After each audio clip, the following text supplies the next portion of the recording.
ஒரு தந்தை தன்னோட பிள்ளைய ரொம்ப தைரியசாலியாக வளர்க்கணும்னு ஆசைப்பட்டார். அதுக்காக அவனை கூப்பிட்டு உட்கார வச்சு இப்படி உபதேசம் பண்ணார். இதை பாருப்பா, நான் உன்னாட்டம் இருக்கிறப்போலாம் எதுக்கும் பயப்பட மாட்டேன், ரொம்ப துணிச்சலாக இருப்பேன். ஒரு நாள் ஒரு அப்பாவி எலிய ஒரு பூனை துரத்திட்டு ஓடிச்சு. நான் உடனே என்ன செஞ்சேன் தெரியுமா? அந்த பூனையை பிடிச்சேன், அது வாலில் ஒரு பட்டாசு சரத்தை கட்டினேன், கொளுத்தி விட்டேன், படபடன்னு வெடிக்க ஆரம்பிச்சுட்டுது. அது துள்ளிக்கிட்டு அங்கேயும் இங்கேயும் ஓடி இருக்கு பாரு ஓட்டம், ரொம்ப தமாஷு அப்படின்னார் அப்பா. இப்படி சொல்லிவிட்டு பையனை பார்த்து, இதை கேட்கறதுக்கு உனக்கும் துணிச்சல் வருதா, நான் என்னுடைய செயலை நீ கேட்குறப்போ உனக்கு துணிச்சல் வருதா அப்படின்னு கேட்டார். வருதுன்னா பையன். எப்படின்னா அப்படிங்கிற விவரத்தையும் சொன்னான் அவன். அதாவது எலியை விரட்டினத்துக்காக பூனை வாலில் பட்டாசு கொளுத்துனீங்க நீங்கள், பூனையை விரட்டினத்துக்காக உங்கள் கழுத்தில் பட்டாசு சரத்தை மாட்டினா என்னென்னு தோணுது எனக்கு அப்படின்னு நான் பையன். பையனோட துணிச்சல் அப்பாவையே நடுங்க வச்சுட்டுது. அது சரி, ஒரு அப்பா பிள்ளைக்கு இப்படியா உபதேசம் பண்ணுறது? எல்லாருக்கிட்டையும் அன்பாக பழகிறது எப்படி அப்படின்னு சொல்லி கொடுக்கணும். பிஞ்சு உள்ளங்களில் நஞ்சை தூவலாமா? ஒரு நாள் விநாயகர் ஒரு பூனையோடு விளையாடிக்கிட்டு இருந்தாராம். அப்படி ஆசையாக விளையாடிக்கிட்டு இருந்தப்போ அவரோட கை நகம் தவறுதெல்லாம் பூனையோட முகத்தில் பட்டுட்டு தான். அது ஒரு சின்ன கீரெல்லாம் உண்டாகி விட்டுது. அப்பா அவர் அதை ஒரு பெருசாக நினைக்கல. கொஞ்ச நேரத்துக்கு அப்புறம் விநாயகர் வீட்டுக்கு வந்தார். அவங்க அம்மா பார்வதி தேவியை பார்த்தார். பார்வதி தேவி கன்னத்தில் விரலால் கீறினது மாதிரி ஒரு அடையாளம் இருந்தது. விநாயகருக்கு அதிர்ச்சி, ஆச்சரியம். நம்ம அம்மா இந்த உலகத்துக்கே தாயார், அப்பேற்பட்ட அவங்க முகத்திலேயே கீறலை உண்டாக்கக்கூடியவங்க யாராக இருக்க முடியும் அப்படின்னு யோசனை பண்ணார். தாயே, உன்னுடைய கன்னத்தில் இந்த வடு எப்படிம்மா ஏற்பட்டதுன்னு கேட்டார். குழந்தாய், இது நீ செஞ்ச காரியம்தான்ப்பா, உன்னுடைய கை நகம் கீறினதுனால ஏற்பட்ட வடு தான் இது அப்படின்னாங்க அவங்க. விநாயகர் திடுக்கிட்டு போட்டார். எப்படிம்மா அது? நான் எந்த காலத்துலேயும் ஒன்று அப்படி கீறினதாக எனக்கு நினைவு இல்லையே அப்படின்னார். இன்னைக்கு காலையில் ஒரு பூனையை கீறினதை நீ மறந்துட்டியா அப்படின்னாங்க அந்த அம்மா. விநாயகர் திகைச்சு போய் நின்னார். பார்வதி தேவி சொன்னாங்க, இதை பாருப்பா, இந்த உலகத்தில் இருக்கக்கூடிய எல்லா உயிர்கள்லேயும் நான் இருக்கிறேன், நான் தான் இந்த உலகமாக ஆகியிருக்கிறேன். ஆகையினால நீ யாரை துன்புறுத்தினாலும் அது உண்மையிலேயே என்ன துன்புறுத்தினதாக தான் வந்து முடியும் அப்படின்னாங்க. விநாயகர் மனசுக்குள்ளே ஒரு வெளிச்சம் ஏற்பட்டு தான். அதுக்கப்புறம் அவர் யாரையுமே கல்யாணம் பண்ணிக்காததுக்கு அதுதான் காரணமாக. இந்த உலகத்தில் எல்லாரையும், இங்கே இருக்கிற எல்லாத்தையும் தாயின் வடிவமாக அவர் பார்க்க ஆரம்பிச்சிட்டாராம். குருதேவர் ராமகிருஷ்ணர் இந்த கதையை எடுத்து சொல்லியிருக்கிறார். நபிகள் நாயகம் ஒரு தடவை ஒரு நாற்காலியில் உட்காந்து என்னமோ யோசனை பண்ணிகிட்டு இருந்திருக்கிறார். அப்போ அவரோட உடையில் ஒரு கீழ்ப்பகுதி தரையில் படிஞ்சு கிடந்திருக்குது. அங்கே விளையாடிக்கிட்டு இருந்த ஒரு பூனை அது மேலே வந்து படுத்து தூங்கி போயிடுச்சு. தொழுகை செய்ய வேண்டிய நேரம் வந்துட்டுது. நபிகள் நாயகம் எழுந்திருக்க பார்த்தார். அப்போ தான் பூனை தன்னோட உடை மேலே படுத்து தூங்கிட்டு இருக்கிறது கண்ணில் படுது. பூனையோட தூக்கத்தை கலைக்க விரும்பல அவர். தன்னுடைய சகோதரியை கூப்பிட்டார், ஒரு கத்திரிக்கோள் எடுத்துகிட்டு வர சொன்னார். பூனை படுத்திருந்த உடைப்பகுதி மட்டும் இருக்குல்ல, அதை மட்டும் அதோட கத்திரிச்சு விட்டுட்டு அதுக்கப்புறம் அவர் எழுந்திரிச்சு தொழுகைக்கு போனாராம். அதாவது பிற உயிர்கள்கிட்ட எப்படி அன்பு காட்டணுங்கிறத பெரியவங்க எவ்வளவோ விதத்தில் நமக்கு எடுத்து காட்டியிருக்கிறாங்க. இருந்தாலும் எத்தனை பேர் மனசில் அதெல்லாம் உரைச்சிருக்குது? நாமளும் நம்ம ட்ரெஸ்ஸு மேலே ஒரு பூனை படுத்திருந்தா ஒரு கத்திரிக்கோலை தான் தேடுவோம், எடுத்துகிட்டு வர சொல்லுவோம். துணியை வெட்டுறதுக்கு பதிலாக இல்லை அதோட வாழை வெட்டினா என்ன அப்படின்னு தோணும். ஒரு ஆள் ரொம்ப பிரியமாக ஒரு பூனையை ஆற்றுல குளிப்பாட்டிக்கிட்டு இருந்தானா. எப்படி? அந்த பூனையை ஆற்று தண்ணியில் அமுக்கி அமுக்கி குளிப்பாட்டிக்கிட்டு இருக்கிறான். அந்த வழியாக போன பெரியவர் ஒருத்தர் இதை பார்த்தார். இதை பார்ப்பா, பூனையை அது மாதிரி ஆற்று தண்ணியில் அமுக்கி குளிப்பாட்டாத, மூச்சு திணறி செத்து போடும் அப்படின்னு அட்வைஸ் பண்ணார். நீ போய் அவன் வேலையை பார்த்துக்கிட்டு, எனக்கு எல்லாம் தெரியும்னா இவன். சரின்னு அவர் போயிட்டார். கொஞ்ச நேரம் கழித்து அவரே அந்த வழியாக திரும்பி வந்துக்கிட்டு இருந்தார். ஆற்றுல பூனையை குளிப்பாட்டிக்கிட்டு இருந்தவன் அழுதுகிட்டு உட்காந்துருக்கிறான். பக்கத்தில் அந்த பூனை செத்து கிடக்குது. இதை பார்த்தார் பெரியவர். நான் தான் அப்போவே சொன்னேனே அந்த பூனையை ஆற்றுல நினைக்காதேன்னு, அதை கேட்டிருந்தா இப்படி ஆயிருக்குமா அப்படின்னார். அந்த ஆள் கோபமாக இவரை முறைச்சி பார்த்தான். அட போய்யா, இந்த பூனை ஆற்றுல குளித்ததுனால ஒன்றும் செத்து போகல, குளித்ததுக்கு அப்புறம் அதோட உடம்பு ஈரமாக இருக்குதுன்னு அதை புழிஞ்சேன், அதனால தான் இப்படி ஆயிட்டுது அப்படின்னு. நானும் எதிர்காலத்தை நினச்சா எனக்கு ரொம்ப பயமாக இருக்குது சார் அப்படின்னு சொல்கிறவங்க நிறைய பேர் இருக்கிறாங்க. அதாவது பயப்படாத மனிதர்கள்னு யாருமே கிடையாது. ஒவ்வொருத்தருக்கும் ஒவ்வொரு விதமான பயம். இருந்தாலும் ஒட்டுமொத்தமாக பார்க்குறப்போ மனிதனுக்கு 6 விதமான பய உணர்வுகள் வரலாம் அப்படின்னு பெரியவங்க சொல்கிறாங்க. எல்லா விதமான பயமும் இந்த 6 வகைக்குள்ள அடக்கம். அந்த 6 வகை பயமும் 6 எதிரிகள் மாதிரியாம். 6 எதிரிகளையும் புரிஞ்சுக்கிட்டோம்னா போதும், வாழ்க்கையில் சுலபமாக வெற்றி அடைய முடியும். சரி, அந்த 6 வகை பயம் என்னென்ன அப்படின்னு பார்ப்போம். முதல்ல வறுமை பற்றிய பயம், 2வது பழிச்சொல் பற்றிய பயம், 3வது உடல் நலம் பாதிப்பு பற்றிய பயம், 4வது என்னன்னா காதல் தோல்வி, 5வது முதுமை, 6வது மரணம். அதாவது பயப்படுறதுங்கிறது ஒரு மனநிலை தான். இந்த மனநிலையை கட்டுப்படுத்த முடியும், திசை திருப்ப முடியும். சரி, இந்த பயங்களின் அறிகுறிகள் எப்படி இருக்கும்? வறுமை பற்றிய பயம் அப்படின்னு முதல்ல சொன்னோம் இல்லையா, அந்த பயத்தின் அறிகுறிகளை தெரிஞ்சுக்குவோம். எதுலேயும் அக்கறை இல்லாமல் இருக்கிறது, ஒரு குறிக்கோள் இல்லாமல் இருக்கிறது, வறுமையை சகிச்சுக்கிறது, வாழ்க்கையில் கிடைக்கிறது எதுவாக இருந்தாலும் ஆட்சேபனை இல்லாமல் ஏற்றுக்கிறது, மனசாலும் உடம்பாலும் சோர்ந்து போயிருக்கிறது, ஆர்வம், முனைப்பு, கற்பனை திறன் எதுவுமே இல்லாமல் இருக்கிறது. இதெல்லாம் தான் அந்த வறுமை பற்றிய பயத்தின் அறிகுறிகள். அந்த அடுத்தது ஒன்று பார்த்தோமே, பழிச்சொல் பற்றிய பயம். அதாவது அடுத்தவங்க நம்மளை குறை சொல்லி விடுவாங்களோ அப்படிங்கிற பயம். இதுக்கு அறிகுறி என்ன தெரியுமா? புதியவர்களை சந்திக்கிறதுக்கு பயப்படுறது, முடிவு எடுக்க முடியாமல் குழம்புறது, பிரச்சனைகளை தவிர்க்க விரும்புறது, தாழ்வு மனப்பான்மை, வரவுக்கு மீறி செலவு செஞ்சு இமேஜை உயர்த்திக்கிறது, குறிக்கோள் இல்லாத வாழ்க்கை, இதெல்லாம் தான் அதுக்கு அறிகுறிகள். 3வது பயம் உடல் நலம் பாதிப்பு பற்றிய பயம், அதாவது நோய் பற்றிய பயம். ஒரு உண்மை என்ன தெரியுமா? டாக்டரை சந்திக்கிற மனிதர்களில் 75% பேர் தங்களுக்கு நோய் வந்துட்டுதுங்கிற கற்பனையில் இருக்கிறவங்களாம். நிஜமாவே நோய் கிடையாது அவங்களுக்கு. இந்த பயத்தின் அறிகுறிகள் என்னென்னா, வியாதிக்கான அறிகுறிகள் தன்னிடம் இருக்கிறதாக நினச்சிக்கிறது, எந்த நேரமும் வியாதியை பற்றியே பேசி பேசி மனசை அங்கேயே வச்சிருக்கிறது, நோய் சம்பந்தமான செய்திகளை படித்து நமக்கு இப்படி ஆயிடுமோ அப்படின்னு வேதனைப்படுறது, இதெல்லாம் தான் அதுக்கு அறிகுறிகள். 4வது பயம் காதல் தோல்வி. இது ரொம்ப வேதனை, உடம்பையும் மனசையும் சீரழிச்சு விடும். ஆண்களை விட பெண்கள் தான் இந்த பய உணர்வில் அதிகமாக பாதிக்கப்படுறாங்க.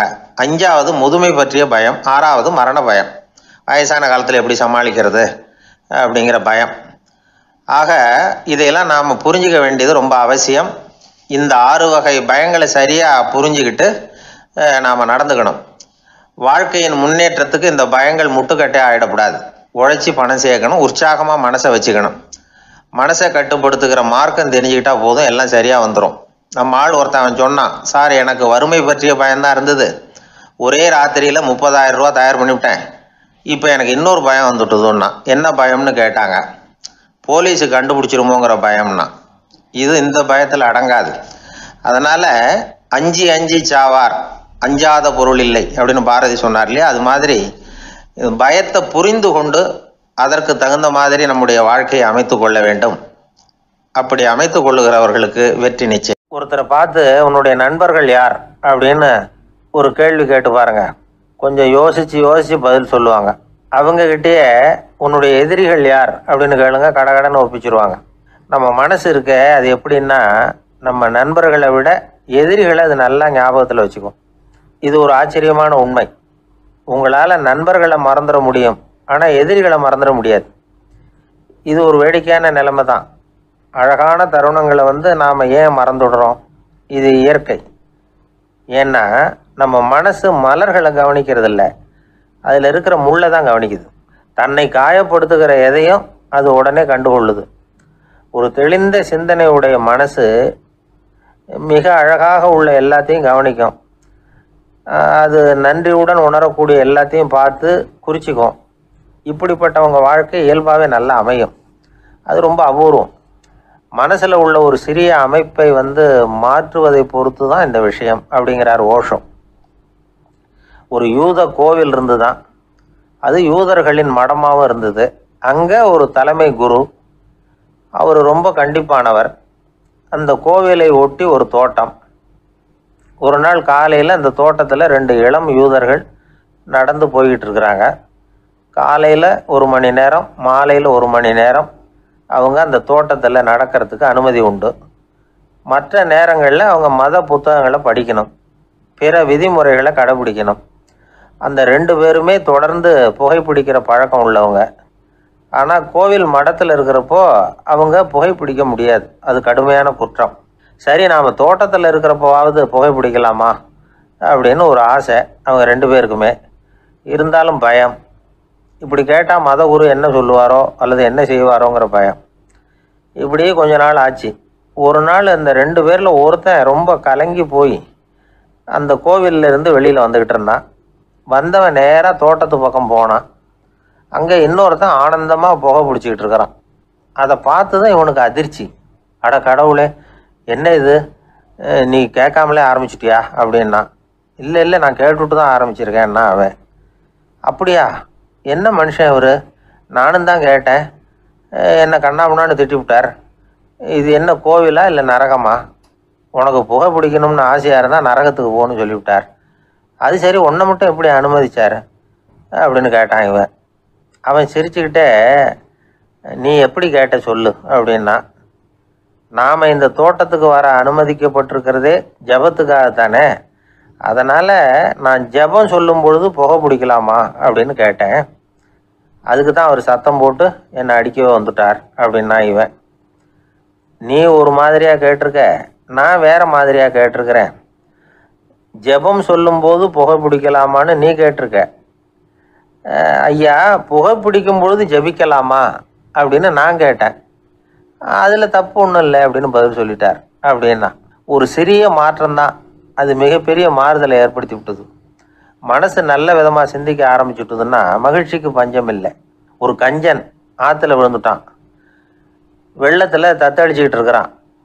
கரையில் நின்ன ஒருத்தர், உன் கையை கொண்டா இப்படி பிடிச்சி இழுத்து கரையில் சேர்த்து விடுறேன்னார்.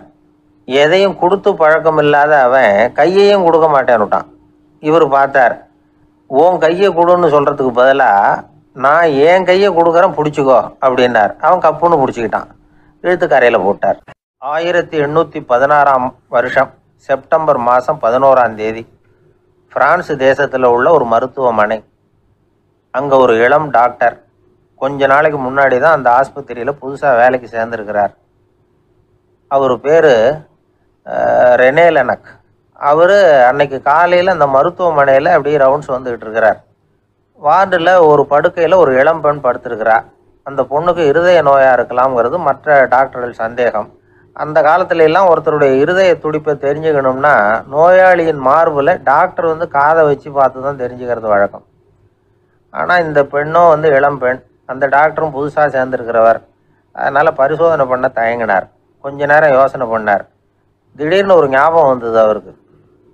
அதாவது அன்னைக்கு விடியற் காலையில் தோட்டத்தில் அப்படியே வாக்கிங் போயிட்டு இருந்தப்போ சின்ன பசங்கள்லாம் ஒரு மரக்கட்டையை வச்சு விளையாடிக்கிட்டு இருந்தாங்களாம். அதை அவர் பார்த்துருக்கிறார். அது என்ன விளையாட்டுனா, ஒரு நீளமான மரப்பலகை, அதில் ஒரு முனையில் ஒரு பையன் தன்னுடைய காதை வச்சுக்கிட்டு இருக்கிறான். மறுமுனையில் இன்னொரு பையன் அந்த மரப்பலகையை ஒரு ஆணியால் கீறிக்கிட்டு இருக்கிறான். ஒரு முனையில் ஆணியால் கீறும் பொழுது மறுமுனையில் காதை வச்சிருக்கிற பையனுக்கு அந்த சத்தம் துல்லியமாக கேட்குது. அந்த டாக்டருக்கு காலையில் பார்த்த இந்த விளையாட்டு ஞாபகத்துக்கு வந்துட்டுது. உடனே என்ன பண்ணார் தெரியுமா? ஒரு நீளமான காகிதத்தை எடுத்தார். அதை அப்படியே உருளை மாதிரி உருட்டினார்.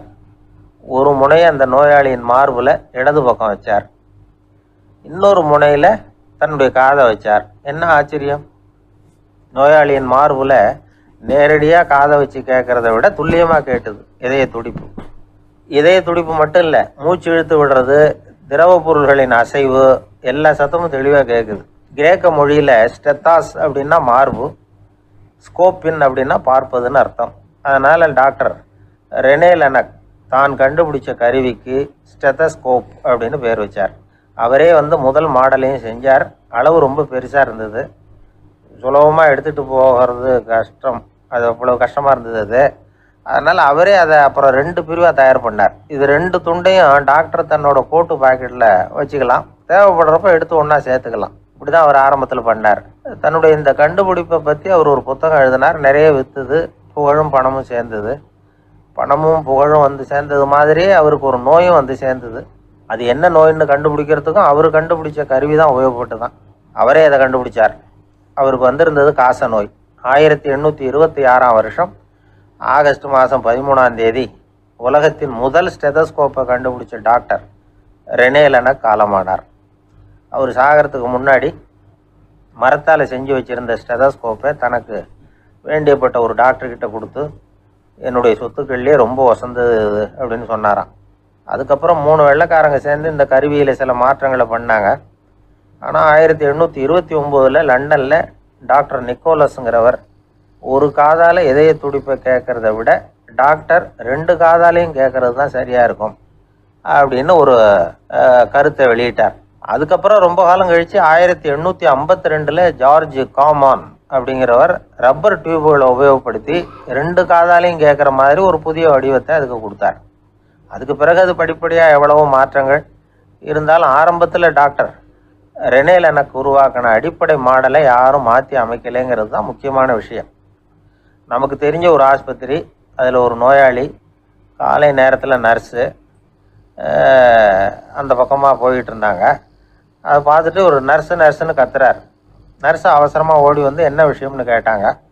சிஸ்டர், இங்கே பாருங்கள், உங்கள் டாக்டரை என் நெஞ்சில் ஒரு காதை வச்சு கேட்டுக்கிட்டு இருக்கிறார் அப்படின்னார் நோயாளி. சிஸ்டர் பதட்டப்படாமல், அதனால் என்ன, இந்த டாக்டர் பழமையான விஷயங்களில் ரொம்ப நம்பிக்கை உள்ளவர், அதனால் ஸ்டெதாஸ்கோப்பை உபயோகப்படுத்தாமல் காதை வச்சு கேட்குறார், அது ஒன்றும் தப்பு இல்லை அப்படின்னாங்களாம். ஐயோ, அதுக்காக இல்லை சிஸ்டர், இவர் என் நெஞ்சு மேலே தலையை வச்சது நேற்று ராத்திரி 9 மணி, இப்போ விடிஞ்சு போச்சு, இன்னமும் தலையை எடுக்கவே இல்லை, அதுக்காக தான் சந்தேகப்பட்டு உங்களை கூப்பிட்றேன் அப்படின்னாராம். ஒரு புகழ்பெற்ற ஜப்பானிய சாமுராய் வீரன், வாள் வீசுறதுல ரொம்ப கெட்டிக்காரன். ஒரு கடுமையான போரில் கலந்து கொண்டுட்டு களைச்சி போய் திரும்பி வந்தான். படுக்கையில் விழுந்தான். பக்கத்தில் என்னமோ சத்தம் கேட்டுது. திரும்பி பார்த்தான். ஒரு எலி அவனை முறைச்சி பார்த்துக்கிட்டு இருந்தது. உடனே வாழை உருவனா வீசினான். அது தப்பிச்சிட்டு ஓடி போச்சு. எவ்வளோ முயற்சி பண்ணி பார்த்தா முடியல. கடைசியில் அந்த வாள் முறிஞ்சு போனது தான் மிச்சம். ஒரு பக்கம் அவனுக்கு இது அவமானமாக போயிட்டுது, இன்னொரு பக்கம் பயமாக போயிட்டுது. எவ்வளவோ போர்களில் எதிரிகளை பந்தாடினவன் அவன் ஒரு எலிகிட்ட தோற்று போய்டுறதா அவனால் சகிச்சிக்க முடியல. மனைவிகிட்ட சொன்னான் இப்படி நடந்துட்டுதுன்னு. அவள் சிரிச்சா. உங்களுக்கு புத்தியே இல்லை, எலியை போய் யாராவது வாளால் வெட்டுவாங்களா அப்படின்னு அந்த அம்மா சொன்னதும், நீ என்ன சொல்கிறேன்னா, ஒரு பூனையை கொண்டுட்டு வந்துட்டா போதும், அதுக்கப்புறம் ஏன் எலி வரப்போகுது அப்படின்னு அந்த அம்மா. உடனே ஒரு பூனை வந்து சேர்ந்தது. அது சாதாரண பூனை இல்லை, வீர சாகசங்கள்லாம் செஞ்சு பழக்கப்பட்ட பூனை, பெரிய இடத்துல வளர்ந்தது. அதை கொண்டுட்டு வந்துட்டாங்க. அந்த பூனை குறி பார்த்து எலி மேலே பாஞ்சுது. ஆனால் அந்த எலியை சுலபமாக தப்பிச்சு போட்டுது. அடுத்தபடியாகவும் பாயறதுக்கு முயற்சி பண்ணிச்சு அந்த பூனை. ஆனால் அந்த எலியோ ரொம்ப தந்திரமாக திடீர்னு அந்த பூனையின் முகத்துக்கு நேராக பாஞ்சுது. அவ்வளவுதான். அந்த பூனை பயந்து போய் ஒரே தாவி ஜன்னல் வழியாக வெளியில் ஓடிப்போச்சு. அந்த வீரனுக்கு இது ஒரு பெரிய அதிர்ச்சியாக இருந்தது. அடுத்தபடியாக யோசனை பண்ணான். ராஜா வளர்த்துக்கிட்டு இருந்த அரண்மனை பூனையை ஒரு நாள் இரவலாக கேட்டு வாங்கிட்டு வந்தான். ஊர் உலகம்லாம் பேர் வாங்கின பூனை இது. அந்த பூனையாலும் அந்த எலியை ஒன்றும் செய்ய முடியல. வீரனுக்கு ரொம்ப அதிர்ச்சி. அந்த அரண்மனை பூனைகிட்டையே போய் புலம்புனான். அரண்மனை பூனையே, நீயே தோற்று போயிட்டியே, இனிமேல் நான் என்ன செய்ய முடியும்னா. அந்த பூனை சிந்திச்சுது. அப்புறம் சொல்லிச்சு, இந்த காரியத்துக்கு இந்த மேல்மட்ட விவகாரம்லாம் சரிப்பட்டு வராது. சாதாரண வீட்டு பூனை கிடச்சிதுன்னா அதை கொண்டுகிட்டு வந்து விட்டுப்பார் அப்படின்னுது. சாதாரண பூனையால் என்ன செஞ்சிட முடியும்னா இவன் நம்பிக்கை இல்லாமல். இப்போது அந்த அரண்மனை பூனை சொல்லிச்சு, பெரிய வீட்டு பூனையெல்லாம் நல்லா சாப்பிட்டு தூங்கி பழக்கப்பட்டிருக்கோம், அதுக்கெல்லாம் ராஜதந்திரம் தெரியும், ஆனால் எலி பிடிக்க தெரியாது. அதுக்கான வளர்ப்பும் இல்லை, பயிற்சியும் இல்லை. ஏன்னா அதுக்கெல்லாம் பசி கிடையாது. சாதாரண வீட்டு பூனை அப்படி இல்லை, பசிக்கு ஆகாரம் தேடி அலையும், எலிகளை பிடிச்சி சாப்பிட்டுட்டு தான் உயிர் வாழும். அதனால் அதுகளுக்கு எலியை பிடிக்கிற எல்லா உத்திகளும் தெரியும், எங்களுக்கு தெரியாது அப்படின்னுது. அது சரியே, அதுவும் பூனை தான், நீயும் பூனை தான், அதால் முடிகிற காரியம் ஏன் உன்னால் முடியல அப்படின்னு கேட்டான் இவன். இதுக்கு அந்த பூனை சொல்லிச்சு, இதே கேள்வியை நானும் கேட்டேன், உன்னுடைய தந்திர முறை என்னன்னு கேட்டேன். அதுக்கு பதில் சொல்லாமல் படுத்து தூங்கி போச்சு. அதை மறுபடியும் எழுப்பி கேட்டேன், அதுக்கு கோவம் வந்துட்டுது. இதில் என்ன தந்திர முறை வேண்டியிருக்கு, நான் ஒரு பூனை அவ்வளவுதான்.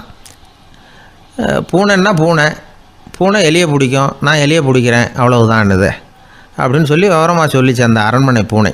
உடனே ஒரு சாதாரண பூனையை கொண்டுட்டு வந்துட்டாங்க. கொண்டாந்து விட்டால் அது பார்க்குறதுக்கு ரொம்ப சாதாரணமாக தெரிஞ்சுது. இந்த வீரனுக்கு நம்பிக்கை வரல. இருந்தாலும் அதை கொண்டுட்டு வந்து வீட்டுக்குள்ளே விட்டான். ஒரே நிமிஷம் அந்த எலியை கவிட்டு வெளியில் ஓடி போச்சு. மேலிடத்து பூனைகள்லாம் இதை வேடிக்கை பார்த்துக்கிட்டு வெளியில் நின்றுக்கிட்டு இருக்குது. எல்லாரும் மெதுவாக அந்த பூனையை நெருங்கி, உங்கள்கிட்ட அப்படி என்ன தனிப்பட்ட திறமை, அதோட ரகசியம் என்னன்னு கேட்டாங்க. அந்த சாதாரண பூனை ரொம்ப சாதாரணமாக சொல்லிச்சான், அதெல்லாம் எனக்கு தெரியாது, நான் பூனை, அவ்வளவுதான், நீங்களும் பூனையாக இருங்கோ அப்படின்னு சொல்லிவிட்டு அந்த பூனை தன்னுடைய வாயில் கவிய எலியோடு அங்கேருந்து நடந்து போச்சு. இந்த கதையிலேருந்து நாம் புரிஞ்சிக்க வேண்டிய தத்துவம் என்னென்னா, நீயாக இரு. இதுதான் அந்த தத்துவம். நம்ம ஒவ்வொருத்தருக்கு உள்ளேயும் ஒரு தனித்தன்மை இருக்குது. இதை அவங்கவுங்க புரிஞ்சுக்கிட்டு உண்மை இயல்பு புரிஞ்சுக்கணும். நம்முடைய இயல்பு என்னங்கிறது நமக்கு தெரியணும். அதை கண்டுபிடிக்கிறது தான் உண்மையான கலை. ஒரு பெரிய மனுஷன் வாயை அகலமாக திறந்து வச்சுட்டு தூங்கிட்டு இருந்தான். உடனே ஒரு எலி உள்ளே பூந்துட்டு தான். வீட்டு வேலையாள் டாக்டருக்கு ஃபோன் பண்ணான், எங்கள் முதலாளி வாய்க்குள்ளே ஒரு எலி பூந்துட்டுது டாக்டர் அப்படின்னா. நான் உடனே புறப்பட்டு வரேன், அதுக்கு முன்னாடி நீ ஒரு ரொட்டி துண்டை எடுத்து ஒரு வாய்க்கு முன்னாடி காட்டு, உள்ளே போன எலி வெளியில் வந்துடும்னார் டாக்டர். சரின்னு சொல்லிவிட்டான். கொஞ்ச நேரத்தில் டாக்டர் அங்கே போய் சேர்ந்தார். அப்போ வேலைக்காரன் ஒரு பெரிய மீனை அவர் வாய்க்கு நேராக இப்படியும் ஆட்டிக்கிட்டு இருந்தான். நான் ரொட்டி துண்டை தானே காட்ட சொன்னேன்னார் டாக்டர். அவன் சொன்னான், எலியை வெளியில் கொண்டுட்டு வர்றதுக்கு ரொட்டி துண்டை காட்ட சொன்னீங்க டாக்டர், அதுக்கப்புறம் அந்த எலியை துரத்திக்கிட்டு ஒரு பூனை உள்ளே போயிருக்கு, அதுக்காக தான் இந்த மீனை காட்டிகிட்டு இருக்கேன் நானா. இது எதுக்குன்னா, இப்படி வேடிக்கையாக சொல்கிறது, பூனை பூனையாக இருக்க வேண்டும், எலி எலியாக இருக்க வேண்டும், மனுஷன் மனுஷனாக இருக்க வேண்டும் அப்படிங்கிறத புரிஞ்சுக்கிறது. நாம இருக்கிற வரை வெற்றி நிச்சயம். இந்த உலகத்தில் எத்தனை வகையான மனிதர்கள் இருக்கிறாங்க, ஒவ்வொரு மனிதனுமே ஒவ்வொரு வகை அப்படிங்கிறாங்க விஞ்ஞானிகள். மனிதர்களை 3 வகையாக பிரிக்கலாம் அப்படின்னு சொல்கிறாங்க மெய்ஞானிகள். இவங்களை பற்றிலாம் ஏற்கனவே நாம் பேசியிருக்கிறோம். இப்போ டாக்டர் எட்வர்டு பேட்ச் அப்படிங்கிற நிபுணர் என்ன சொல்கிறார் தெரியுமா? மனிதர்களை 7 வகையாக பிரிக்கலாம்ங்கிறார். மனிதர்களின் மனநிலை அடிப்படையில் அவங்கள 7 விதமாக வகைப்படுத்துகிறார் அவர். சரி, அது என்ன 7 வகை? முதல் வகை என்னன்னா, பயந்த குணம் உள்ளவங்க. சார் ரொம்ப பயந்த சுபாவம், வீட்டில் கூட வாயே திறக்க மாட்டார், சாப்பிட போகிறப்ப மட்டும்தான் கொஞ்சம் வாயை திறப்பார், அப்புறம் மூடிக்குவார் அப்படின்னு சில பேரை பற்றி நாம் பேசிக்கிறது உண்டு. இவங்கள்லாம் இந்த வகை, அதாவது பயந்த குணம் உள்ளவர்கள் அப்படிங்கிற முதல் வகை. சரி, 2வது வகை என்னன்னா, சஞ்சலப்படுகிறவர்கள், எதுக்கு எடுத்தாலும் கலக்கம் குழப்பம், இப்படியே காலம் தள்ளிட்டு இருப்பாங்க. பல பேர் பார்த்துருப்பீங்க. அவங்கெல்லாம் இந்த வகை. 3வது வகை என்னன்னா, யதார்த்த உலகை மறந்து கற்பனை உலகத்திலேயே மிதக்கிறவங்க. இளைஞர்கள், கவிஞர்கள், இப்படி பல பேர் இருக்கிறாங்க. எப்போ பார்த்தாலும் கற்பனை உலகத்திலேயே மிதந்துக்கிட்டு இருப்பாங்க. கிட்டத்தில் போய் என்னங்க ஒரு மாதிரியாக இருக்கிறீங்க அப்படின்னு கேட்டு பாருங்கள், அவங்களெல்லாம் ஏதோ ஒரு அற்ப புழுவை பார்க்குறது மாதிரி அவங்கள பார்ப்பாங்க. அதுவும் அந்த வானத்து நிலாவை பாருங்கள், அது என்னை வான்னு கூப்பிடுது, எனக்கு சீக்கிரத்தில் ஒரு நாள் சிறகுகள் முளைக்கும், சிறகடித்து வானத்தில் பறந்து போவேன், அந்த செல்ல நிலாவை கொஞ்சிவிட்டு வருவேன், இப்படிலாம் பேசிகிட்டு இருப்பாங்க. கொஞ்சிறது அப்புறம் இருக்கட்டும், இப்போ கஞ்சிக்கு வழியே பாருப்பா அப்படின்னா அதை காதில் வாங்க மாட்டாங்க. நாம் ஏதோ இந்த உலகத்தை அனுபவிக்க தெரியாதவர்கள் மாதிரி நம்மளை அவங்க கவனிப்பாங்க. இப்படி ஒரு ரகம். 4வது வகை மனிதர்கள் எப்படின்னா, இவங்க தனிமை உணர்வு மிக்கவர்கள். இவங்க மற்றவங்களோட இயல்பாக நெருங்கி பழகிறதில்ல, தான் உண்டு தன்னுடைய வேலை உண்டுன்னு இருந்துட்டு போகிறவங்க. அடுத்த வீட்டில் இருக்கிறவர் யார் அப்படின்னு கேட்டால் கூட அடுத்த வீடுன்னு ஒன்று இருக்கா அப்படிங்கிறது மாதிரி நம்ம முகத்தை பார்ப்பாங்க. அவங்ககிட்ட மேற்கொண்டு நாம் என்னத்தை பேச முடியும்? இப்படி ஒரு வகை. 5வது வகை மனிதர்கள் எப்படின்னா, இவங்க மற்றவங்க செல்வாக்குக்கு உட்பட மறுப்பவர்கள். அடுத்தவங்களோட செல்வாக்குக்கு இவங்க ஆட்படுறதில்ல. நான் யார் தெரியுமான்னு கேட்டால் அதை தெரிஞ்சுட்டு எனக்கு என்ன ஆக போகுதும்பாங்க. இவங்கெல்லாம் அந்த ரகம். 6வது வகை மனிதர்கள் எப்போவும் எதுலேயும் பற்றில்லாமல் இருக்கிறவங்க. இது ஒரு துறவு மனப்பான்மை. இயல்பாகவே சில பேர் இப்படி உண்டு, அவங்களுக்கு எதுலேயும் ஒரு ஈடுபாடு இருக்காது. அப்படிப்பட்டவங்கெல்லாம் 6வது வகை. 7வது வகை மனிதர்கள் மற்றவங்க கவலையை தன்னுடையதாக ஆக்கிக்கிட்டு கவலைப்படுறவங்க. இவங்கெல்லாம் மகாத்மாக்கள். தாம் வேறு அடுத்தவங்க வேறு அப்படிங்கிற எண்ணம் இவங்களுக்கு வர்றதில்லை. அதனால் அடுத்தவங்களுக்கு ஒரு துன்பம் வந்ததுன்னா இவங்களால சும்மா இருக்க முடியறதில்லை. ஆகக்கூடி இப்படி 7 விதமான மனிதர்களை அடையாளம் காட்டுறார் அந்த நிபுணர். இதில் நாம் எந்த வகையில் வர்றோம் அப்படிங்கிறத நாம் தான் அடையாளம் கண்டுபிடிக்கணும். எனக்கு தெரிஞ்ச ஒரு மனிதர் உண்டு. அவர் ஒரு வித்தியாசமான வகை. எதையும் நடைமுறை சாத்தியமாக சிந்திக்கிறவர். எப்போவும் அடுத்தவங்களும் நல்லா இருக்கணும், நாமும் நல்லா இருக்கணும் அப்படின்னு ஆசைப்படுறவர். அவருக்கு ஒரு சமயம் திடீர்னு உடம்பு சுகம் இல்லாமல் போயிட்டுது. டாக்டர்கிட்ட போனார், பணம் கொடுத்தார், வைத்தியம் பார்த்துக்கிட்டார். அவர் எழுதி கொடுத்த மருந்து சீட்டை வாங்கினார். ஒரு மருந்து கடைக்கு போனார். பணம் கொடுத்தார், மருந்து வாங்கினார். அதை எடுத்துகிட்டு வீட்டுக்கு வந்தார். அதுக்கப்புறம் அந்த மருந்து அவர் சாப்பிட்ணும்ல, சாப்பிடவே இல்லை, அப்படியே சும்மா வச்சுட்டார். அவரை பார்த்து கேட்டேன், ஏன் சார் இப்படி பண்ணுறீங்க, வீண் செலவு தானே இது, நீங்கள் ஏன் டாக்டர்கிட்ட போய் பணம் செலவு பண்ணுனீங்கன்னு கேட்டேன். அவர் சொன்னார், டாக்டர் வாழணும் இல்லையா, அதனால தான் அப்படின்னார். சரி, அப்புறம் ஏன் மருந்து வாங்கினீங்க அப்படின்னு கேட்டேன். மருந்து கடைக்காரர் வாழணும் இல்லையா, அதனால தான் அப்படின்னார். சரி, அப்புறம் ஏன் வாங்கின மருந்து சாப்பிடாம வச்சுட்டீங்க அப்படின்னதுக்கு, நான் வாழணும் இல்லையா, அதனால தான் அப்படின்னார். இவர் வாழ்க்கையை புரிஞ்சுக்கிட்டவர். உலகத்தில் எது எதுக்கும் ஆராய்ச்சி கூடங்கள் இருக்குது இல்லை, அது மாதிரி தூக்கத்தை பற்றி ஆராய்ச்சி பண்ணுறதுக்கு ஒரு ஆராய்ச்சி கூடம் இருக்குது. அப்படி ஆராய்ச்சி பண்ணணும்னா அதுக்கு மூழ்கிக்கிட்டு இருக்கணும்ல, அதனால தான் அந்த ஆராய்ச்சி கூடம் இங்கே இல்லை. அமெரிக்காவில் பாஸ்டன் பல்கலைக்கழக மருத்துவமனையில் அது இருக்குது. அங்கே தூக்கத்தை பற்றி பல விதமான ஆராய்ச்சிகள் பண்ணிகிட்டு இருக்கிறாங்க. அந்த ஆராய்ச்சி கூடத்தில் இயக்குனராக இருக்கிற ஒரு நிபுணர், அவர் என்ன சொல்கிறார் தெரியுமா, உங்களுக்கு தூக்கம் வரலையா, நீங்கள் நல்லா தூங்குறதுக்கு தாராளமாக சில யோசனைகளை என்னால் சொல்ல முடியும் அப்படிங்கிறார். யோசனை தானே, காசா பணமாக கேட்டு வச்சுக்கலாமே. உணவு, மனநிலை, தூங்கும் இடத்தோட சூழ்நிலை, படுக்கைக்கு செல்கிறப்போ உள்ள பழக்க வழக்கங்கள், இது காரணமாக ஒருத்தருக்கு தூக்கம் வராமல் போகலாம். தூக்கம் வராததுக்கு இதுதான் காரணம்னா அதையெல்லாம் சுலபமாக கட்டுப்படுத்தலாங்கிறார் அவர். தூக்கத்தை வரவழைக்கக்கூடிய ஒரு நல்ல மருந்து உடற்பயிற்சி. ஆனால் ஒன்று, படுக்க போகிற நேரத்தில் இது மாதிரி உடற்பயிற்சிகள் எல்லாம் செய்யக்கூடாது. கொஞ்சம் முன்னாடி பகல்லையே இந்த பயிற்சிகளை செய்கிறது நல்லது. தூக்கம் வராமல் அவதிப்படுறவங்க பிற்பகல் நேரங்களில் காஃபி, டீ இது மாதிரி பானங்களை சாப்பிடக்கூடாது. மது அருந்துறது கூட தூக்கத்தை பாதிக்கும். வெது வெதுப்பான நீரில் குளிக்கிறது, தியானத்தில் ஈடுபடுறது, ஓய்வாக இருக்கிறது, படுக்கிறது, அதாவது படுக்கிறதுக்கு முன்னாடி ஒரு குவளை பால் சாப்பிட்றது, இதெல்லாம் தூக்கத்தை வரவழைக்கிறது ரொம்ப உதவியாக இருக்கும். இன்னொரு விஷயம் என்னென்னா, தூங்கி ஆகணுமேங்கிற கவலை வேண்டியதில்லை. அப்படி நினச்சி கவலைப்படுறதை விட்டுடணும். தூக்கம் வரலையா, உடனே படுக்கையை விட்டு எழுந்திரிக்க வேண்டியது. வெளியில் வாங்க, வேறு ஏதாவது வேலையில் ஈடுபடுங்க, கொஞ்சம் நேரம் உலாவுங்க, அல்லது ஏதாவது ஒரு புஸ்தகத்தை எடுத்து படிங்க. களைப்பு ஏற்பட்டால் மறுபடியும் படுக்கைக்கு போங்க, தூக்கம் தானே வந்துடும். ஒரு விஷயத்தை மட்டும் நல்லா ஞாபகத்தில் வச்சுக்கணும், படுக்கைக்கு போகிறப்போ உங்கள் மற்ற எல்லா பிரச்சனைகளையும் மறந்துடணும். அது எப்படி சார் முடியும், அந்த நேரம் தானே எல்லா பிரச்சனையும் வரிசையாக ஞாபகத்துக்கு வருது அப்படின்னு நாம் நினைக்கலாம். ஆனால் பழக்கத்தில் அதை நாம் மாற்றிக்க முடியும். கொஞ்சம் முயற்சி பண்ணணும், அவ்வளோதான். இது எல்லாமே ஆராய்ச்சி பண்ணி பார்த்துட்டு அந்த நிபுணர் சொல்கிற கருத்து தான். இன்னொரு விஷயமும் அவர் சொல்கிறார். அது என்னென்னா, உடல் கோளாறு காரணமாக தூக்கம் வராமல் அவதிப்படுறவங்களுக்கெல்லாம் இந்த யோசனைகள் சரியாக வராது அப்படிங்கிறார். அதுக்கெல்லாம் மருத்துவ சிகிச்சை கொடுத்து தான் சரி பண்ணணும். சில பேருக்கு நடு ராத்திரியில் மூச்சு திணறல் ஏற்பட்டு தூக்கம் வராமல் போயிடும். ஊரெல்லாம் தூங்குறப்ப தான் மட்டும் தூங்காமல் மூழ்கிட்டு இருக்கிறது, ஊரெல்லாம் மூழ்கிட்டு இருக்கிறப்போ தான் மட்டும் தூங்குறது, இது மாதிரி கோளாறுகளால் சில பேர் பாதிக்கப்படலாம். காலு தசை முறுக்கிக்கிறதுனால சில பேருக்கு அடிக்கடி விழிப்பு வரலாம். மன அழற்சி காரணமாக சில பேருக்கு தூக்கம் வராது. இது மாதிரி கோளாறுகளுக்கெல்லாம் அதுக்கு தகுந்த மாதிரி சிகிச்சை கொடுத்து தான் சரி பண்ண வேண்டியிருக்கும். எந்த கோளாறும் இல்லாமல் தூக்கம் வரலைன்னா ஆரம்பத்தில் சொன்ன முறைகளை கடைபிடிச்சு பார்க்கலாம். தூக்கம் வந்ததுன்னா யோசனை சொன்ன அந்த நிபுணருக்கு நன்றி சொல்லலாம். ஒருத்தர், ஏன் சார் பஸ்ஸில் தூங்குறது கெட்ட பழக்கமானு கேட்டார். இல்லையே, நான் கூட பஸ்ஸில் போகிறப்ப தூங்கிட்டு தானே போவேன் அப்படின்னார் இன்னொருத்தர். அப்புறம் ஏன் என்ன டிரைவர் வேலை வேணாம்னு வீட்டுக்கு அனுப்பி வச்சுட்டாங்க அப்படின்னாராம். அவர் ஊரில் ஒரு ஆள் இருந்தான். அவனுக்கும் அவன் மனைவிக்கும் சண்டை. இவன் கோவிச்சுக்கிட்டு வீட்டை விட்டு வெளியில் வந்துட்டான். நேராக தன்னுடைய நண்பன் ஒருத்தனை தேடிட்டு போனான். அந்த நண்பன் எப்படின்னா, எதுக்கும் அசர மாட்டான், எப்பவும் மகிழ்ச்சியாக இருப்பான்.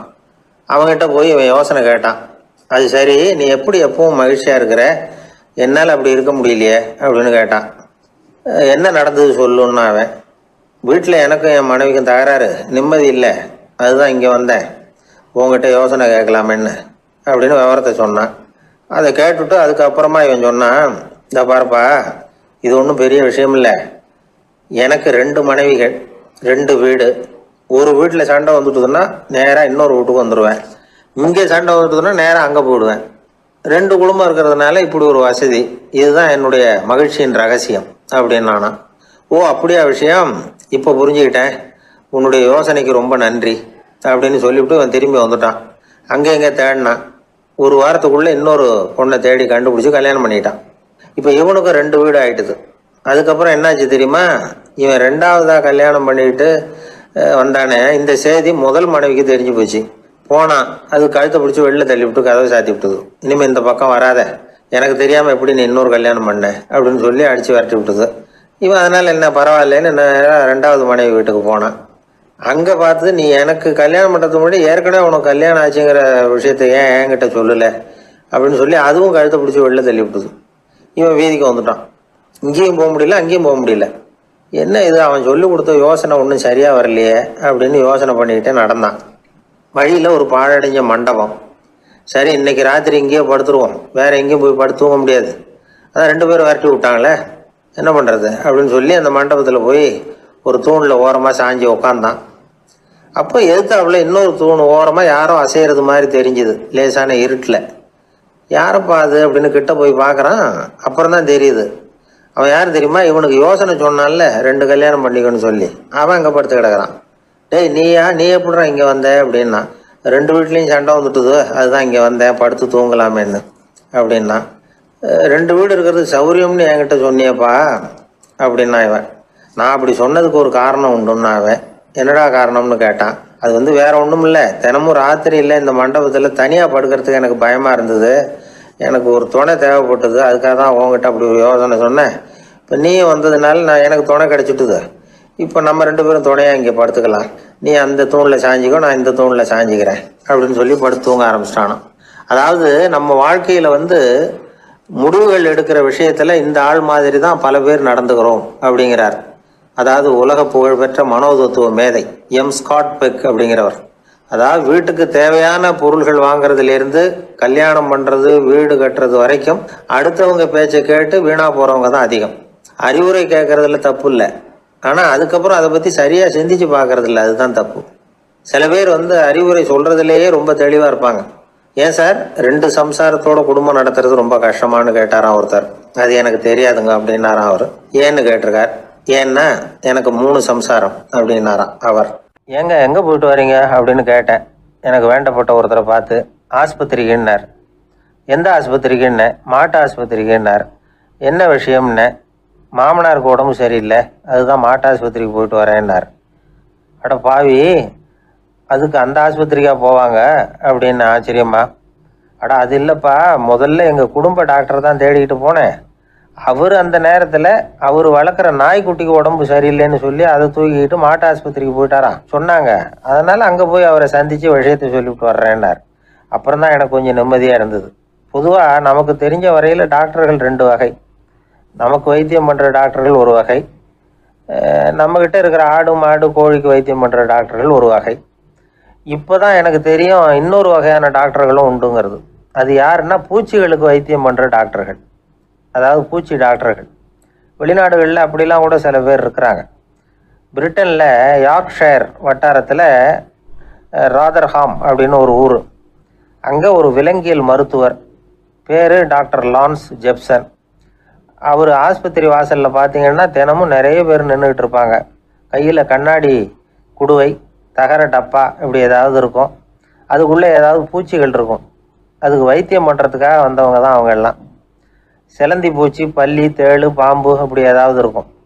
பொழுதுபோக்காக சில பேர் நாய், பூனை, கிளி, மைனா, புறா இப்படி ஏதாவது வளர்க்குறாங்கல்ல, அது மாதிரி இப்போல்லாம் தேளு, பல்லி, பாம்பு, பூச்சி இதையெல்லாம் வளர்க்க ஆரம்பிச்சிட்டாங்களாம். இது ஒரு புது ஃபேஷன். இப்போ கூண்டுக்குள்ளே டப்பாக்குள்ளே போட்டு வளர்க்குறது, அதுக்கு ஏதாவது நோய் வந்துட்டுதுன்னா வைத்தியம் பண்ணுறதுக்கு டாக்டர்கிட்ட வந்துட வேண்டியது, இப்படி இந்த பழக்கம்லாம் நிறையா வந்துட்டுது. ரத்தம் உறிஞ்சிற அட்டைகள் கூட இவங்ககிட்ட வைத்தியத்துக்கு வருதான். சிலந்திகளில் செங்கால் சிலந்தின்னு ஒரு வகை. மத்திய அமெரிக்க காடுகளில் இது அதிகம். சிலந்திகள்லேயே ரொம்ப விலை உசந்தது இந்த ரகம்தான். கால்களில் சிவப்பு கோடுகள் இருக்கும். இந்த இனம் இப்போ குறைஞ்சிக்கிட்டே வர்றதுனால சர்வதேச விதிகளின்படி இவற்றின் ஏற்றுமதி இறக்குமதிக்கு தடை விதிக்கப்பட்டிருக்குது. அதனால் இதை வளர்க்குறவங்க வீட்டுக்குள்ளேயே இனவிருத்தி மூலமாக பெருக்கி விற்பனை பண்ணிட்டு வராங்களாம். அந்த வகை சிலந்திகள் தான் இப்போ வைத்தியத்துக்கு அதிகமாக வருதான். சரி, இதுக்கெல்லாம் எப்படி வைத்தியம் பண்ணுறாங்க? முதல்ல அதை குளிர்பதன பெட்டியின் வழுவழுப்பான சுவரில் விட்ட உடனே அதெல்லாம் மெதுவாக இறங்கி வரும். அப்போ அதன் நோயை கண்டுபிடிக்கிறது சுலபம். அப்புறம் அதுக்கு கிருமிகளை கொல்லக்கூடிய மருந்துகளையோ வலி நிவாரண மருந்துகளையோ கொடுப்பாங்க. கால் உடைஞ்ச சிலந்திகளுக்கு பசையை கொண்டு ஆப்ரேஷன் பண்ணுவாங்க. சில சிலந்திகளுக்கு உடைஞ்ச காலை எடுத்துட்டா புதிய கால் வளர்ந்துடும். சிலந்திகளை வந்து மனிதர்கள் கையில் எடுக்கிறப்போ அது பயந்து போய் கீழே குதிக்குது. அதனால் கால் உடஞ்சி விடுது, இல்லைன்னா வயிறு சேதமடையுது. அந்த நிலைமையில் வர்ற சிலந்திகளுக்கு மயக்க மருந்து கொடுத்து ஆப்ரேஷன்லாம் கூட பண்ணுறாங்களாம். பார்த்தீங்களா பூச்சிகளுக்கு வந்த வாழ்வே. நம்ம ஊர்லேயும் வீடுகளில் பூச்சிகள் வளர்க்குறது உண்டு. ஒருத்தர் வந்தார், எனக்கு 3000 கரப்பாம்பூச்சி அவசரமாக தேவைப்படுது, எங்கே கிடைக்கும்னு கேட்டார். கரப்பாம்பூச்சியா, அது என்னத்துக்குன்னு கேட்டோம். அது வந்து வேறு ஒன்றும் இல்லை, நான் குடியிருக்கிற வாடகை வீட்டை காலி பண்ண போகிறேன். வீட்டு சொந்தக்காரர் என்ன சொல்கிறாருன்னா, இந்த வீட்டுக்கு நான் குடி வந்தப்போ எப்படி இருந்ததோ அதே நிலைமையில் விட்டுட்டு போகணும்னு வீட்டுக்காரர் சொல்லியிருக்கிறார், அதனால தான் கேட்டேன் அப்படின்னார். ஒரு ஆள் ராமகிருஷ்ணரை தேடி வந்தான். அவன் கையில் 1000 பொற்காசுகள் வச்சுருந்தான். அதை அவர்கிட்ட கொடுத்து இதை ஏற்றுக்கணும் அப்படின்னு ரொம்ப பணிவாக கேட்டுக்கிட்டான். அவர் பார்த்தார், இது எனக்கு தேவையில்லை, ஆனாலும் உன்னுடைய மனசை புண்படுத்துறதுக்கு நான் விரும்பலை, அதனால் நீ கொடுக்குறத வாங்கிக்கிறேன்னார். வாங்கிக்கிட்டார். அப்புறம் கேட்டார், இதை பாரு, இனிமேல் இதெல்லாம் என்னுடையது தானே அப்படின்னார். ஆமாம், அதையெல்லாம் நான் உங்களுக்கே கொடுத்துட்டேன் அவன். சரி, இப்போ நீ எனக்காக ஒரு காரியம் பண்ணணும்னார். என்ன செய்யணும்னு சொல்லுங்கன்னா, இந்த நாணயங்களையெல்லாம் எடுத்துக்கிட்டு போய் கங்கை நதியில் எரிஞ்சுட்டு வா அப்படின்னார். இவனுக்கு அதிர்ச்சியாக போச்சு. என்ன பண்ணுறது, இனிமேல் அது முடியாதுன்னு சொல்ல முடியாது.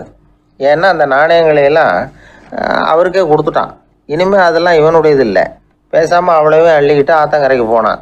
போனவன் ரொம்ப நேரம் திரும்பியே வரல. ராமகிருஷ்ணருக்கு சந்தேகம், என்ன ஆச்சு அந்த மனுஷனுக்கு, காசுகளோடு அந்த கங்கையில் குதிச்சுட்டானா, போகும்பொழுதே ஒரு மாதிரியாக தான் போனான், போய் என்னன்னு பார்த்துட்டு வாங்க அப்படின்னார். அங்கே இருந்த ஒருத்தர் ஓடி போய் பார்த்தார். அவர் போய் பார்க்கும்பொழுது அவன் அங்கேயே இருந்தான். அதுக்கப்புறம் அவர் திரும்பி வந்தார், வந்து விவரத்தை சொன்னார். அதாவது அவன் கங்கை கரையில் உட்காந்துக்கிட்டு ஒவ்வொரு நாணயமாக 1 2ன்னு எண்ணி எண்ணி வீசிக்கிட்டு இருக்கிறான். அவனை சுற்றி ஒரு கும்பல் நின்றுக்கிட்டு அவனை தடுத்துக்கிட்டு இருக்குது அப்படின்னு விவரத்தை சொன்னார் போயிட்டு வந்தவர். இதை கேட்டதும் ராமகிருஷ்ணரே புறப்பட்டு அங்கே போனாராம். என்ன இப்படி பண்ணிகிட்டு இருக்கிற, நான் வந்து உன்னை அந்த நாணயங்களை கங்கையில் வீசி எறிய சொன்னேன், நீ ஏன் அதை எண்ணிக்கிட்டு இருக்கிற அப்படின்னார். பழக்கம்தான் காரணம், நான் ஒவ்வொரு நாளும் ஒவ்வொன்றா சேமித்து வச்சேன், இன்றைக்கி என்கிட்ட நிறைய இருக்குது, உங்களுக்கு ஒரு 1000 நாணயங்களை கொடுக்கணுங்கிறது என்னோட ஆசை அப்படின்னா. இப்போ ராமகிருஷ்ணர் சொன்னார், ஒரே நேரத்தில் எல்லாத்தையும் சம்பாதிச்சிருந்தா நீ வந்து எண்ணுறது பொருத்தமாக இருக்கும். எல்லாத்தையும் இழக்கும்போது ஒவ்வொன்றா எண்ணிக்கிட்டு இழக்கிறதுங்கிறது சரியான செயல் இல்லை. அதனால் ஒரே தடவையாக எல்லாத்தையும் தூக்கி எறிஞ்சிடும் அப்படின்னார். இது இழப்பது அப்படிங்கிற ஒரு உயர்ந்த நிலை. இதை நாம் யதார்த்த வாழ்க்கையில் சம்மந்தப்படுத்தி பார்த்து குழப்பிக்கிட்டு இருக்கக்கூடாது. இழக்கிறேன்னு சொல்லிக்கிட்டு இருக்கிற காசையெல்லாம் ஆற்றுலையும் குளத்துலையும் கொண்டு போய் எரிஞ்சிட்டு வாங்க அப்படின்னு உபதேசம் பண்ணுறதாக யாரும் நினச்சிடக்கூடாது. இதில் நாம் புரிஞ்சிக்க வேண்டியது என்னென்னா, எதையாவது ஒன்றை இன்னொருத்தருக்கு கொடுக்கணும் அப்படின்னு விருப்பப்பட்டால் அதை மனப்பூர்வமாக கொடுத்துடணும். கொடுத்துட்டு அதையே நினச்சிக்கிட்டு இருக்கக்கூடாது. நம்மால் ஒருத்தர் ஒரு 100 ரூபா நோட்டை தன்னுடைய நண்பர் ஒருத்தர்கிட்ட கொடுத்து, இது உனக்கு தான் வச்சுக்கோ அப்படின்னார். அவர் பார்த்தார், இது இனிமேல் எனக்கு தானே சொந்தம் அப்படின்னார். ஆமான்னார் அவர். அப்படின்னா எனக்காக நீ ஒரு உதவி செய்யணும்னார். சொல்லுங்கள் செய்கிறேன்னார் அவர். இந்த 100 ரூபா நோட்டை தீ வச்சு கொளுத்தி விடுன்னார். இவர் அதிர்ச்சியாகி அவரை பார்த்தார். இப்போ அவர் சொன்னார், நீ எனக்கு அன்பாக கொடுத்தது இது, இந்த நோட்டு கள்ள நோட்டுங்கிறது எனக்கு முன்னாடியே தெரியும், சீக்கிரம் கொளுத்தி விடு, அதுதான் நம்ம 2 பேருக்குமே நல்லது அப்படின்னாராம் அவர். எனக்கு ஒரு நண்பர், அவர் ஒரு வழக்கறிஞர். ஒரு நாள் அவர்கிட்ட பேசிக்கிட்டு இருந்தேன். அப்போ கேட்டேன், ஏன் சார் நீங்கள்லாம் கோர்ட்டில் வாதாடுறப்போ கருப்பு நிற அங்கி அணியிறீங்களே, அதுக்கு என்ன காரணம், சட்டத்துக்கும் கருப்பு கலருக்கும் என்ன சம்பந்தம் அப்படின்னு கேட்டேன். அது ஒரு சுவாரஸ்யமான கதைன்னார் அவர். சொல்லுங்களேன் அப்படின்னு அவர் சொன்னார். கிபி 1694 வருஷத்தில் இங்கிலாந்து அரசி 2வது மேரிங்கிறவர் இறந்து போனார். அந்த ராணியோட கணவர் 3ஆம் வில்லியம், அவரு ஒரு உத்தரவு போட்டாராம், அரசியோட மறைவுக்கு அனுதாபம் தெரிவிக்கிற வகையில் வழக்குரைஞர்கள் எல்லாரும் கருப்பு நிற அங்கி அணியணும் அப்படின்னு. அன்னைக்கு ஆரம்பித்த அந்த பழக்கம் அதுக்கப்புறம் மாறவே இல்லையாம், இன்றைக்கும் தொடருது. வழக்குரைஞர்கள்லாம் முதல்ல கருப்பு அங்கி மட்டும்தான் அணிஞ்சாங்களாம். அதில் ஒரு சின்ன சங்கடம், ஏற்கனவே உடம்பு கருப்பாக இருக்கிறவங்க அதுக்கு மேலே கருப்பு ட்ரெஸ் வேறு போட்டுக்கிட்டா முகம் பளிச்சுன்னு தெரியாது இல்லையா. அதனால் முகம் பளிச்சுன்னு தெரியறதுக்காக அவங்கெல்லாம் வெள்ளை நிற பட்டியை அணிய ஆரம்பித்தாங்களாம். இப்படி தான் இங்கிலாந்தில் அந்த பழக்கம் ஆரம்பமாயிருக்குது. அந்த சமயத்தில் இந்தியாவை ஆண்டது வந்து பிரிட்டிஷ்காரங்க தானே, அதனால் இங்கேயும் அந்த பழக்கம் அப்படி நடைமுறைக்கு வந்துட்டுது. அதே மாதிரி சர்ச்சிலின் மூதாதையரான மார்ல்பரோ பிரபுவின் ஞாபகார்த்தமாக நீதிபதிகள் வந்து இந்த வெள்ளை குள்ளாய் அணிகிற முறை வந்து பழக்கத்துக்கு வந்து தான். இதுதான் என்னுடைய நண்பர் சொன்ன தகவல். இங்கிலாந்தில் நீதிமன்றம்ங்கிறது ரொம்ப மதிப்புள்ளது. அந்த அளவுக்கு சட்டத்துக்கு அங்கே மரியாதை. அங்கே நடந்த ஒரு சுவாரஸ்யமான நிகழ்ச்சியை ஒரு சகோதரி எழுதி அனுப்பியிருந்தாங்க. அவங்க அப்பா நீதித்துறையை சேர்ந்தவரா, அவர் சொன்னதான் இது. அவங்க எழுதி அனுப்பியிருந்த விஷயம் என்னென்னா, அங்கே வந்து ஒரு கேஸில் ஒரு முக்கியமான தீர்ப்பு வழங்க வேண்டியிருக்குது. ஜட்ஜு, பாரட்லா படித்த பெரிய பெரிய வக்கீல்கள், ஜூரி எல்லாருமா கூடி அந்த கேஸை பற்றி விவாதிக்கணும். சுமாராக 40 பேர். இதுக்காக கோர்ட்டு ஹாலில் விசேஷ சேம்பரில் நுழையிறதுக்கு முன்னாடி அவங்களெலாம் தங்களுடைய கோட்டு தொப்பி எல்லாத்தையும் கழட்டி அங்கே நின்றுக்கிட்டு இருந்த ஒரு அட்டெண்டர்கிட்ட கொடுத்துட்டு உள்ளே போனாங்க. அந்த ஆள் படிக்காதவர். அவர் ஒவ்வொருத்தர் கொடுக்குறதையும் வாங்கி அங்கே அப்படியே ஒரு இடத்துல அடுக்கி வைக்கிறார். அப்படியே வாங்கி உள்ளே வச்சுக்கிட்டு இருக்கிறார் ஒவ்வொரு இடத்துல. அது அவரோட வேலை. உள்ளே போன ஜட்ஜி, வக்கீல், ஜூரி எல்லாரும் ரொம்ப நேரமாக அந்த கேஸை பற்றி விவாதிக்கிறாங்க. ஒரு நாள் பூரா ஆயிட்டுது. அவ்வளவு தீவிரமாக அக்கு வேறு ஆணி வேறையை பிச்சு உதறி இருக்கிறாங்க. ஒரு வழியாக 13 மணி நேரம் கழித்து வெளியில் வந்திருக்கிறாங்க. ஒவ்வொருத்தராக வர வர அந்த அட்டெண்டரும் அவங்கவுங்க கோட்டு தொப்பியை அவங்கக்கிட்ட எடுத்து ரொம்ப மரியாதையாக திருப்பி கொடுத்துக்கிட்டு இருக்கிறார். கடைசியாக ஜட்ஜ்மெண்ட்லாம் எழுதி முடிச்சுட்டு ரொம்ப திருப்தியோடவும் களைப்போடவும் வெளியில் வந்துக்கிட்டு இருக்கிறாராம்.